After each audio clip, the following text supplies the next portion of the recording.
wanted to do a Frank Sinatra. I'm going to read from a novel called The Collector.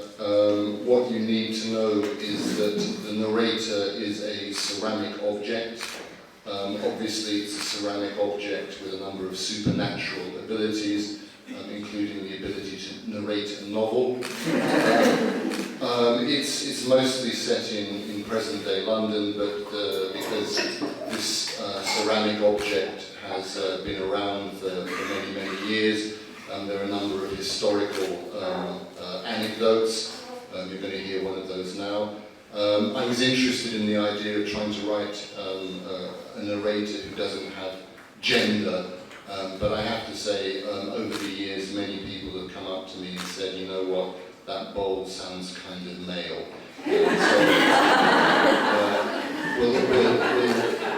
We'll see what you think about that. So, as I say, the title, the explanation for the title is that this bowl, which can change shape and form, is collected by various collectors over the years, but also he sort of observes and collects the collectors, so that's the explanation for the title.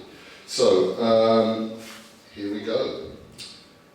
Neck-handled amphora, Attic geometric, circa 840 BC.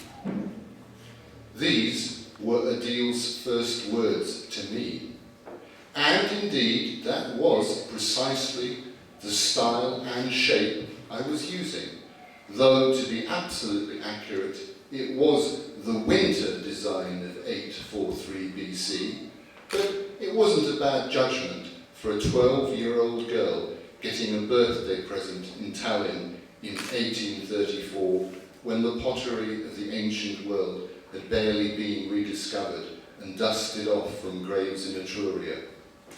But Odile was sharp, and as hard to handle as she was sharp.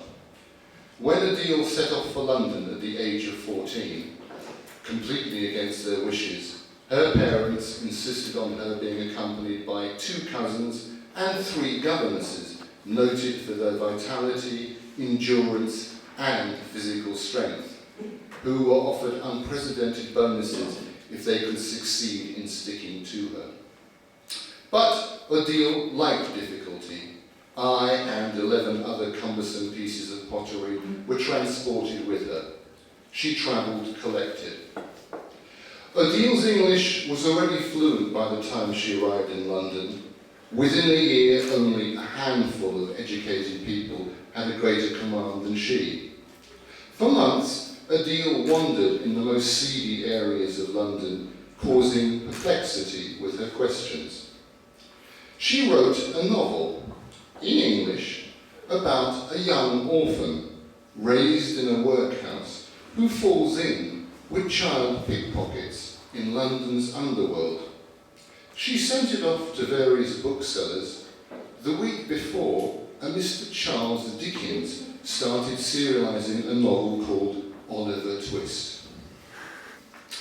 We pack our bags and go to Paris, where Odile is involved in the revolution, though I never found out how exactly, since I and the other breakables are packed away out of harm's way, and she never talks about it.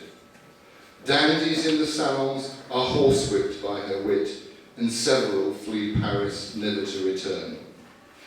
Distinguished writers are unable to supply answers to her inquiries about the intricacy of French grammar and syntax. She commits 4 years to writing a novel, in French, about a young farmer's daughter who marries a doctor in Normandy. The heroine has a number of unsatisfactory affairs and finally takes arsenic. Odile travelled into Paris from her country retreat, where she had completely cut herself off to mould the manuscript, to seek a publisher the week after the first instalment in the Revue de Paris of a novel called Madame Bovary by Monsieur Gustave Flaubert. This was the decisive blow for Odile's literary endeavours. Not one to sulk, however, we immediately depart for the east. To To take time off from her writing, Adele had always had a keen interest in zoography.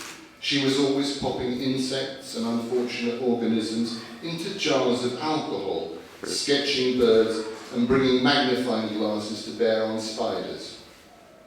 In Australia, making constant reference to her bottled bugs and floating lizard, Adele works ceaselessly on a treatise seeking to explain the creation of different species. She sends her work to London, where it arrives a fortnight after a paper by Mr. Charles Darwin is presented to the Linnean Society, expounding his theory of natural selection, a theory, in my opinion, which wants the colour and humour of Adele's account. In Geneva, Adele finally decides to give rein to much postponed yearnings. No longer young, she still bags a Russian count. Applying her considerable intellect to the act, she gives the count a preview of marital pleasures. Not a man unfamiliar with copulation, the count is unable to fathom how any woman could do such things. Certainly, Adele used one or two touches I had never encountered before. Presumably, they had been invented in a Parisian bawdy house 2 weeks earlier. The Count loses 2 teeth, biting off a wooden butterfly carved on one of the bedposts. He proposes with a bloody and splintered tongue.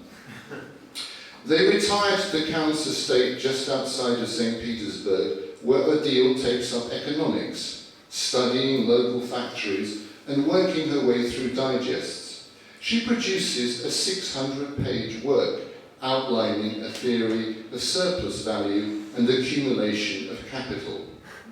The morning she puts the final full stop to the manuscript, she receives from a German friend now living in London a copy of Das Kapital by a Herr Karl Marx. It's goodbye to economics. And back to science. Adele assembles a talking phonograph and proudly waits to show it to her husband, who returns from St. Petersburg with a magazine carrying the news of a Thomas Edison and his machine. Adele dies in 1890 with a pile of paintings of curiously distorted objects and people that none of the art pundits in St. Petersburg would even look at, a series of shallow glass dishes with glorious moulds, and a manuscript with the title of The Joseph Device for the calibration and deciphering of dreams as related to an individual's health.